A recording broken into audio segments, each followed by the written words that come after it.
लोगों में चर्चा रहती है कि पूर्व शिक्षा मंत्री रामविलास शर्मा जो है वो चेयरमैन को काम नहीं करने दे रहे, तो इस बात में कितनी सच्चाई है ये भी आप एक बार। नहीं, ये सब मिथ्या बातें हैं, इन बातों में कुछ नहीं रखा है।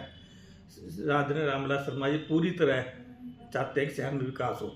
थोड़ा सा ये है कि हम जो जैसे चेयरमैन है, हमारे जो जनप्रतिनिधि है, उनको कुछ इस तरह की पावर दी जाए कि वो अपने वहाँ बैठे हुए अधिकारियों से काम ले सके। और पिछले दिनों भी जैसे हमारे कुछ डीडी पावर कम कर दी गई, ख़त्म कर दी गई, उससे भी बड़ा प्रभाव पड़ा है कि अधिकारी उससे उन बिल्कुल ही पहले ACR की पावर लिखने की पावर होती थी, वो भी हमारी नहीं है। तो बगैर डीडी पावर के, बगैर ACR पावर के अधिकारी काम नहीं कर रहे हैं। तो मेरी सरकार में निवेदन है कि वो हमें कुछ इस तरह की पावर, या हमें मार्केट से अगर 10 रुपये की चीज़ खरीदने के लिए कोई चला जाए तो मार्केट में कोई कमेटी के नाम से कोई चीज़ उधार नहीं देता। क्यों नहीं देता? कि यहाँ कोई भी अधिकारी उनके पैसे बिल पास नहीं करता।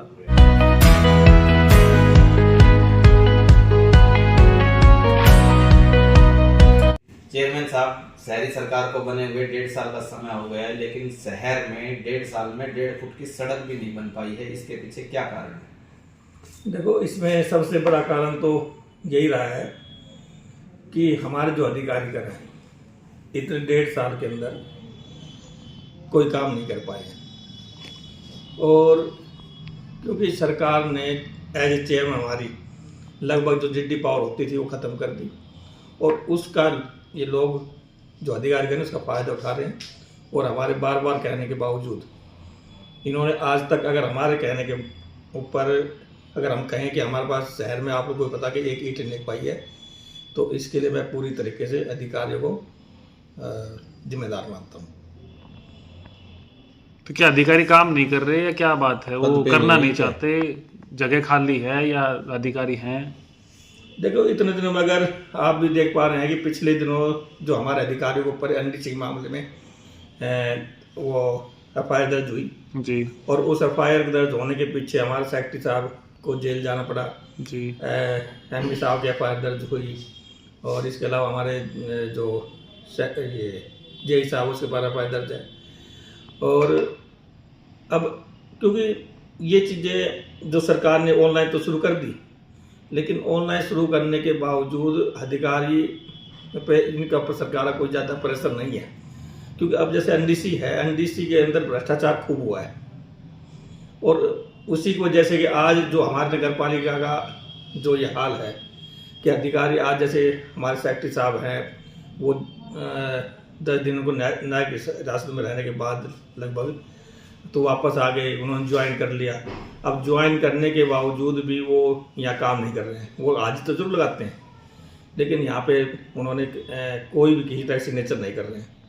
इसी तरह हमारे MD साहब की थे, वो बदली करवा के यहाँ से चले गए हैं, जो है परेशान होकर यहाँ से। और तीसरे जो हमारे JE साहब है, वो भी यहाँ कोई विशेष कोई सक्रियता दिखा नहीं रही है। तो हम तो इस सरकार से मांग करते हैं थोड़ी सी कि भाई कहीं ना कहीं हम जैसे जो जनप्रतिनिधि सरकार ने बने हैं, डॉक्टर उनके आए हैं, तो हमें कुछ ऐसी पावर दे ताकि अधिकारी हमसे डरे, हम उनसे काम ले सकें। अब हम अगर लेटर भी लिखते हैं तो उन लेटर का कोई जवाब नहीं आता। अब जैसे अभी पिछले दिनों जैसे अगर हमारे जब NDC का मामला हुआ था, तो उस विषय में भी हमारे सेक्रेटरी साहब ने कि भाई जैसे JE साहब लगभग 1 महीने नहीं आए यहाँ कमेटी के अंदर FIR दर्ज होने के बाद, उसके सरकार के पास भेज दिया था कि लेटर कि भाई JE साहब नहीं आ रहे तो उसमें क्या कार्रवाई की जाए। उस कार्रवाई का भी कोई फर्क नहीं हुआ। इसी तरह मान लो आगे भी हमारे जैसे सेक्रेटरी साहब जैसे मानते हैं कि भाई जैसे मुझे पता चला है कि जो न्यायिक हिरासत में कोई कर्मचारी रह जाता है तो 24 से 48 घंटे के अंदर अंदर वो सस्पेंड माना जाता है ऑटोमेटिक। लेकिन अब उनका भी कोई ऐसा लेटर जारी नहीं हुआ कि भाई आप सस्पेंड है या बहाल है और वो आके यहाँ बैठे हैं। लेकिन वो खुद कन्फ्यूज है इस मामले में कि वो सस्पेंड है, बहाल है, तो इसलिए वो काम नहीं कर रहे हैं। तो अब हमारे यहाँ BI की पोस्ट खाली है हमारे पास, या SI की पोस्ट खाली है। तो कुल मिला के हमारा जो सिस्टम है ना काफ़ी बिगड़ा हुआ है, और हम इन चीज़ों खुद परेशान हैं कि शहर में हम बहुत चाह रहे हैं काम हो, लेकिन हम चाहकर भी शहर में विकास कार्य नहीं करवा। कि आपने आगे कोई कंप्लेंट वगैरह दायर की या क्या किया, उस पर क्या करा? अभी जैसे पिछले दिनों हमने जो हमारे पास डीएमसी साहब है यहाँ पे, तो वो नई मतलब कि एडिशन लगे हुए थे, तो वो यहाँ बैठ के ज़्यादा काम भी नहीं कर रहे थे।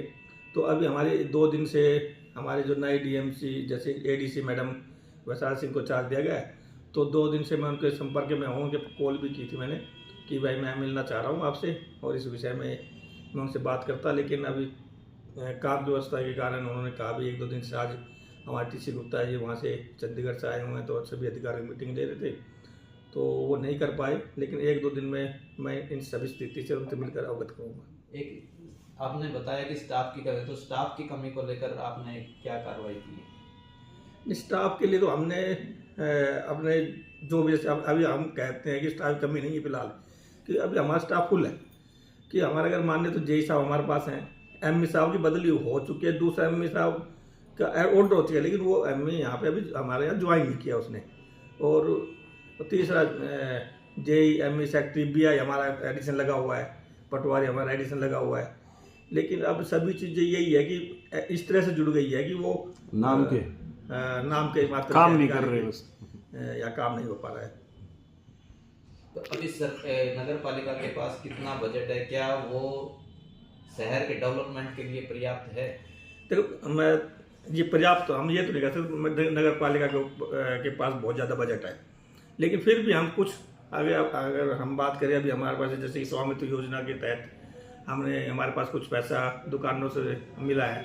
इसी तरह कुछ पैसा हमने जो पिछले जो टेंडर हुए थे उन टेंडर को कैंसिल करके हमारे पास कुछ पैसा इकट्ठा हुआ है। तो अब हमारे पास लगभग 14-15 करोड़ के आसपास नगर पालिका में बजट है, उससे हम विकास कार्य करवा सकते हैं। लेकिन कुछ चीज़ें हमारे पास ऐसी भी हुई कि जैसे कि हमारी डोर टू डोर सफाई की व्यवस्था बहुत बुरे हालात में है, उसके लिए हमारी 2 महीने से फाइल या डीएमसी ऑफिस में पड़ी हुई है, लेकिन उस समय के जो डीएमसी थे उन्होंने उस पर साइन नहीं किए, और वो उनके साइन नहीं होने की वजह से वो हम इसका टेंडर नहीं करवा पा रहे हैं। इसी तरह हमारे 11 अट्टा बाजार की स्थिति है कि इस 11 अट्टा बाजार की फाइल भी यहाँ से हमने अपने फाइनेंस कमेटी पास करके नारों से चंडीगढ़ ऑफिस में गई थी पंचकूला, लेकिन वहाँ से वो उस पर कुछ ऑब्जेक्शन लगकर वो फाइल पिछले कुछ दिनों मतलब लगभग महीने 1.5 महीने पहले वापस आ गई। लेकिन उन ऑब्जेक्शन को भी आज तक इन अधिकारियों ने उसको दुरुस्त करके उनको दोबारा फाइल को नहीं भेजा है। और तीसरी चीज़ हमारे पास जैसे आज हमारी लाइट है, जैसे सरकार ने पहले 3 साल से बैन था नई लाइट लगाने का, तो अब सरकार ने खोल दिया कि आप लाइट लगवा सकते हैं। तो हमने अपनी तरफ से फाइनेंस कमेटी में ये रख के कि लगभग 1 करोड़ 10 लाख रुपए की लाइटें नई खरीदने का हमने प्रस्ताव करके अधिकारी को दे दिया था। अब उस लाइट खरीदने में पे भी कभी अकाउंटेंट क्योंकि पैसा बुक करना, कभी अकाउंटेंट पैसा बुक नहीं कर रहा है, कभी अधिकारी साइन नहीं कर रहे हैं। अब वो या उन्होंने कर दिए तो वो गलत वहाँ से गलत उसकी बना के भेज दिया उसको, तो वो लाइटें खरीदने में भी अभी दिक्कत है। इसी तरह अभी हम अगर ये तो चलो बड़ी चीज़ें है, लेकिन आपको ये जानकारी भी थोड़ी बहुत चीज़ें होंगी जो हमारे यहाँ अधिकारी बैठे हुए हैं कि अभी आप देखो हमारे यहाँ छोटे छोटे बिल भी अगर हम कहते हैं मानने हैं कि अगर यहाँ में मार्केट से अगर 10 रुपये की चीज़ खरीदने के लिए कोई चला जाए तो मार्केट में कोई कमेटी के नाम से कोई चीज़ उधार नहीं देता। क्यों देता? कि यहाँ कोई भी अधिकारी उनके पैसे बिल पास नहीं करता। अभी मान लो अब हमारे पास ये कंप्यूटर रखे हुए हैं, हमारे पास कैमरे लगे हुए, हमारे पास भी पीछे बैटरी लगी थी, आज भी उन सभी के बिल पेंडिंग है। आज हमारे पास हमारे जो टेम्पो बगैर पेट्रोल, क्योंकि पेट्रोल पंप के पिछले 4 महीनों से उनके बिल पेंडिंग पड़े हैं, तो आज पेट्रोल पंप वाले ने भी कह दिया कि मैं आप गाड़ियों पर पेट्रोल नहीं डालूंगा कि जब तक मेरे पैसे नहीं दोगे। तो क्योंकि उनको लगता है कि आगे भी हमें कोई उम्मीद नजर नहीं आ रही है कि वो अधिकारी पे साइन करेंगे और ये चलेंगे। तो आज ही हमारे पास शायद आज का पेट्रोल डीजल हमारे पास इन टेम्पो में होगा, उसके बाद ये भी खड़े हो जाएंगे। तो बहुत सारी परेशानियाँ हैं, छोटी छोटी परेशानियाँ बड़ी बन गई है। तो मेरा तो यही है कि सरकार से निवेदन ये है कि हम थोड़ा सा ये है कि हम जो जैसे चेयरमैन है, हमारे जो जनप्रतिनिधि है, उनको कुछ इस तरह की पावर दी जाए कि वो अपने वहाँ बैठे हुए अधिकारियों से काम ले सके। और पिछले दिनों भी जैसे हमारे कुछ डीडी पावर कम कर दी गई, ख़त्म कर दी गई, उससे भी बड़ा प्रभाव पड़ा है कि अधिकारी उससे उन बिल्कुल ही पहले ACR की पावर लिखने की पावर होती थी, वो भी हमारी नहीं है। तो बगैर DD पावर के, बगैर ACR पावर के अधिकारी काम नहीं कर रहे। तो मेरी सरकार में देने की वो हमें कुछ इस तरह की पावर देने का। पीछे आप मुख्यमंत्री से भी मिले थे और शहर के डेवलपमेंट के लिए बजट मांगा था लगभग 45 करोड़ रुपए। क्या उसमें अभी तक क्या सिचुएशन? नहीं, जो हमने 45 करोड़ का बजट मांगा था उस पर आज तक कोई कार्रवाई नहीं हुई, तो उसमें अभी कोई आगे बात नहीं बढ़ी। एक लोगों में चर्चा रहती है कि पूर्व शिक्षा मंत्री रामविलास शर्मा जो है वो चेयरमैन को काम नहीं करने दे रहे, तो इस बात में कितनी सच्चाई है ये भी आप एक बार। नहीं, ये सब मिथ्या बातें हैं, इन बातों में कुछ नहीं रखा है। राजन रामविलास शर्मा जी पूरी तरह चाहते हैं कि शहर में विकास हो, और उसमें इसमें मुझे आज तक उन्होंने जब भी हमें पूरी तरह उसका सपोर्ट मिला है।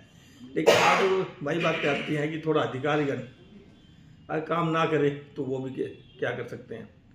तो अब तो ये सरकार, मैं तो बार बार फिर भी अपना मुख्यमंत्री जी से, सरकार से ये कहता हूँ कि चेयरमैन को कुछ जरूर पावर दे।